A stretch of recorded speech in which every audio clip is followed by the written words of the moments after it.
Welcome to my channel. दोस्तों, market all time high पे है। Sensex Nifty all time high पे है। ये लेवल पे कोई भी कंपनी में इन्वेस्ट करना सबके दिमाग में एक थोड़ा डर रहता है कि भाई इतना बढ़ गया, मार्केट कभी भी नीचे गिर जाएगा, तो मैं अगर इन्वेस्ट करूंगा यहाँ पे तो मेरी कंपनी में अच्छा खासा करेक्शन आ सकता है। बट मैंने ये चैलेंज एक्सेप्ट किया है और मैं ऐसी कंपनी आपके सामने लाया हूँ कि अगर मार्केट कल गिरता भी है तो भी ये कंपनी ज़्यादा नहीं गिरेगी। ये कंपनी का जो बॉटम लेवल है ना, ये आ गया है। इससे नीचे और जाना जाएगी मे बी 5% 7%, लेकिन बहुत ज़्यादा जाना मेरे हिसाब से नहीं लग रहा है। और ऐसी ही कंपनी में ये टाइम पे आप अगर बाई करते हो तो आप अपने को एक अलग सा कॉन्फिडेंस महसूस करोगे कि सेंसेक्स लाइफ टाइम हाई है, कुछ भी हो जाए, मार्केट गिरेगा तो भी मेरे को कुछ भी टेंशन नहीं है, क्योंकि मैंने एक ऐसी कंपनी ली है और ऐसे लेवल पे ली है जो कंपनी में नीचे जाना बहुत लिमिटेड है। दोस्तों, वीडियो में बने रहे, मैं आपको ज़बरदस्त कंपनी डिस्कस करूंगा ये वीडियो में। आपको पता है यूएस की रिजर्व बैंक जो है फेड, उसने 50 बेसिस पॉइंट इंटरेस्ट रेट में ऑलरेडी कट कर चुकी है। लेकिन यहाँ पर न्यूज़ क्या आ रही है कि जो बैंक है ना, नवंबर में और 50 बेसिस पॉइंट कट कर सकती है। ऐसा क्यों है? तो अगर हम देखेंगे तो यूएस का जो इन्फ्लेशन है ना, कूल डाउन हो रहा है। और उनका जो सेंट्रल बैंक फेड जो बैंक है, उसका जो टारगेट है ना 2%, वो 2% के नज़दीक में यूएस का इन्फ्लेशन आ रहा है। दैट मीन्स नवंबर में अगर कट करेगी तो नेक्स्ट ईयर भी ये इंटरेस्ट रेट कट करना है ना, ये कंटिन्यू रहेगा फेड का, क्योंकि इन्फ्लेशन उनका 2% आ गया है, नज़दीक में आ गया है। तो उनका जो गोल था वो अचीव हो चुका है। जो पॉइंट है ना, क्रूड क्रूड का प्राइस कंटिन्यू $70 के नीचे ही ट्रेड कर रहा है। देखो, ये इजराइल, ईरान, हिजबुल्ला, यमन बहुत टाइम से इनका चल रहा है, लेकिन क्रूड के प्राइस में ये सिचुएशन का कुछ भी इम्पैक्ट नहीं आ रहा है। मीन्स क्रूड का प्राइस बढ़ नहीं रहा है, वो नीचे ही जा रहा है। तो ये क्रूड का जो प्राइस है ना, इंडिया के इन्फ्लेशन में भी बहुत कंट्रीब्यूट करता है। तो इंडिया का भी इन्फ्लेशन कूल डाउन हो सकता है और इंडिया में भी इंटरेस्ट रेट आने वाले टाइम में कट हो सकता है। देखो, पूरे वर्ल्ड में फेड से स्टार्ट होता है। जैसे फेड इंटरेस्ट रेट कम करती है ना यूएस में, तो बाकी दुनिया की बैंक्स जो होती है ना, ऑलरेडी यूएई की बैंक ने कट कर दिया है, यूके ने कर दिया है, चाइना ने कर दिया है। अभी इंडिया में भी इंटरेस्ट रेट कट हो सकता है आने वाले टाइम पे। इंटरेस्ट रेट कट होने पर सबसे ज़्यादा फायदा फाइनेंस कंपनीज को होता है। कम इंटरेस्ट रेट होने की वजह से कॉरपोरेट्स ज़्यादा से ज़्यादा लोन लेते हैं अपने बिजनेस के एक्सपांसन के लिए। तो मैं ये वीडियो में आप एक नॉन बैंकिंग फाइनेंस कंपनी के बारे में डिस्कस करूंगा। कंपनी का नाम क्रेडिट एक्सिस ग्रामीण है। दोस्तों, अगर कंपनी का नाम, बहुत सारे लोग नाम पढ़ते ही वीडियो को बंद कर देते हैं, लेकिन ये वीडियो आप एंड तक देखिए। मैं आपको सिर्फ नाम बताने के लिए वीडियो नहीं बना रहा हूँ कंपनी का। मैं बहुत सारे पॉइंट आपके सामने रखूंगा कंपनी के, जो जिसके वजह से आपको एक कॉन्फिडेंस लेवल डेवलप होगा ये कंपनी का स्टॉक में। और लास्ट में मैं एक ऐसा पॉइंट बताऊंगा जिसके वजह से मैं बोल रहा हूं कि ये कंपनी अगर आप बाई करते हो तो मिनिमम रिस्क है। अगर मार्केट करेक्शन होता है, मार्केट नीचे जाएगा, तो भी ये कंपनी एक लेवल से नीचे नहीं जाएगी। वो पॉइंट मैं लास्ट में वीडियो में बताऊंगा। हम आगे बढ़ते हैं। ये एक माइक्रो फाइनेंस सेक्टर में काम करने वाली कंपनी है। अब देखो, माइक्रो फाइनेंस ये कंपनी क्या करती है? छोटा छोटा फाइनेंस करती है। 20,000, 25,000, 1 लाख, 2 लाख, 5 लाख, नहीं कि वो बड़ा बड़ा फाइनेंस 100 करोड़, 500 करोड़, ऐसे नहीं। ये माइक्रो फाइनेंस सेक्टर में काम करती है। देखो, इंडिया में छोटे छोटे बिजनेस जो है ना, बहुत सारे हैं, उनको छोटी छोटी लोन की ज़रूरत रहती है। तो ये कंपनी उनको सेटिस्फाई करती है। कंपनी का मार्केट शेयर आप देखो, 6% market share overall micro finance industry.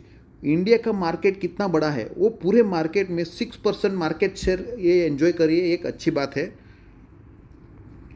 FY24 में कंपनी के कस्टमर कितने हो गए हैं? 49 लैक्स। FY22 में कितने थे? 38 लैक्स। तो ये कंपनी के customer day by day, year by year बढ़ रहे हैं।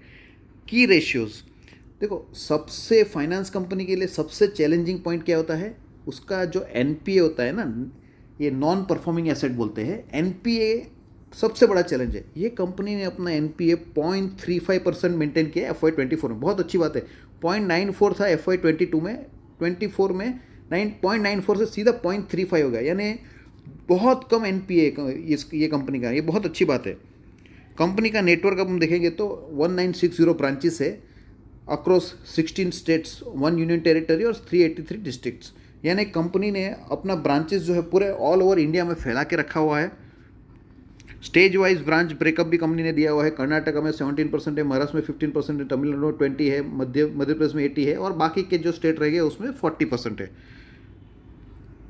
कंपनी का न्यू प्रोडक्ट इनिशिएटिव कंपनी लेती रहती है, अच्छी बात है ये भी। टेक्नोलॉजी अपग्रेडेशन, कंपनी टेक्नोलॉजी में बिलीव करती है और कंटिन्यूस अपने प्रोडक्ट को टेक्नोलॉजी में अपग्रेड करती रहती है, ये भी एक अच्छी बात है। आउटलुक अगर कंपनी का देखें, loan portfolio growth of 24% in FY25। Company अभी से बोल रही है FY25 में 24% लोन पोर्टफोलियो ग्रो हो जाएगा। नेट इंटरेस्ट मार्जिन कंपनी का 12.8% रहेगा। NIM में नेट इंटरेस्ट मार्जिन है। अभी मैं क्यों बोल रहा हूँ ये कंपनी में आप लॉन्ग टर्म का गेम खेल सकते हो। कंपनी ऑलरेडी यहाँ पर बोल रही है कि FY28 का प्रोजेक्शन है कंपनी का, loan portfolio growth will 25%। Every year 20 to 25% का ग्रोथ कंपनी बता रही है। FY28 अगेन आने वाले 3 सालों में आपको टेंशन नहीं है, कंपनी का शेयर बाय करके आप बैठ जाओ, आराम से लॉन्ग टर्म होल्ड करो, कंपनी का ग्रोथ होने वाला है। कंपनी का लोन पोर्टफोलियो का ग्रोथ हम देखेंगे 22% CAGR से हो रहा है। FY20 में 11,996 था जो अभी 26,714 हो गया है, यानी 22% CAGR से एवरी ईयर कंपनी 22% का लोन पोर्टफोलियो अपना बढ़ा रही है। बहुत ज़बरदस्त चीज़ है। कंपनी का प्रॉफिट आफ्टर टैक्स अगर हम देखेंगे 45% CAGR, एवरी ईयर कंपनी अपना प्रॉफिट 45% बढ़ा रही है। कब से? FY20 से अगर बात करें, FY20 to FY24, FY20 में 328 था, यहाँ पर थोड़ा I think this is the corona की वजह से 131 हो गया था। 131 से 357, 826, 1446। कंपनी FY21 में 131 करोड़ प्रॉफिट कर रही थी, वहाँ से FY24 में सिर्फ 3 साल में 131 करोड़ का प्रॉफिट, 1446। कैसा एक्सपोनेंशियल ग्रोथ है, देखा? जबरदस्त कंपनी का ग्रोथ हो रहा है। कंपनी का प्रॉफिट आफ्टर टैक्स बहुत ज़बरदस्त तरीके से बढ़ रहा है। अभी ये कंपनी का शेयर का प्राइस क्यों नहीं बढ़ रहा था? एक ही प्रॉब्लम है, इंटरेस्ट रेट हाई की वजह से। इंटरेस्ट रेट हाई की वजह से एक मार्केट में एक नेगेटिव इंपैक्ट आता है फाइनेंस कंपनी पे। अभी इंटरेस्ट रेट जब कम होगा ना तो इसमें बाइंग आ सकती है। लास्ट में वो पॉइंट आपको मैं बताता हूँ जिसके वजह से मैं बोल रहा हूँ ये कंपनी का डाउनफॉल बहुत लिमिटेड है। देखो ये कंपनी का वैल्यूएशन क्या है अभी, 12.8, ऑलमोस्ट 13 के पी। देखो 13 का पी और इतना ज़बरदस्त प्रॉफिट ग्रोथ, इतना ज़बरदस्त सेल्स ग्रोथ, इतना अच्छा नेटवर्क, इतना अच्छा बिजनेस, तो मेरे हिसाब से ये पी तो जस्टिफाई नहीं है। ये पी कम से कम 20 के पी पे तो कंपनी होनी ही चाहिए, but because of this interest rate hike का जो सिनारियो है उसके वजह से इसमें बाइंग नहीं आ रही थी। बट जैसे जैसे इंटरेस्ट रेट कट आएगा तो इसमें ह्यूज बाइंग आ सकती है मेरे हिसाब से। और इसके नीचे कितना जाएगा, 13 का पी से कितना, इतना अच्छा कंपनी, जो कंपनी इतना अच्छे तरीके से ग्रोथ दिखा रही है, वो क्या कंपनी 10 के नीचे जाएगी पी? जस्टिफाई मेरे हिसाब से तो नहीं है। ये कंपनी का जो शेयर अभी जो चल रहा है ऑलमोस्ट 1204 चल रहा है, उसका हाई आप देखोगे तो 1796 है ना, अभी ऑलरेडी करेक्शन मोड पे है। ये 1200 का शेयर है ना, मैक्सिमम 1000 तक जाएगा। कब?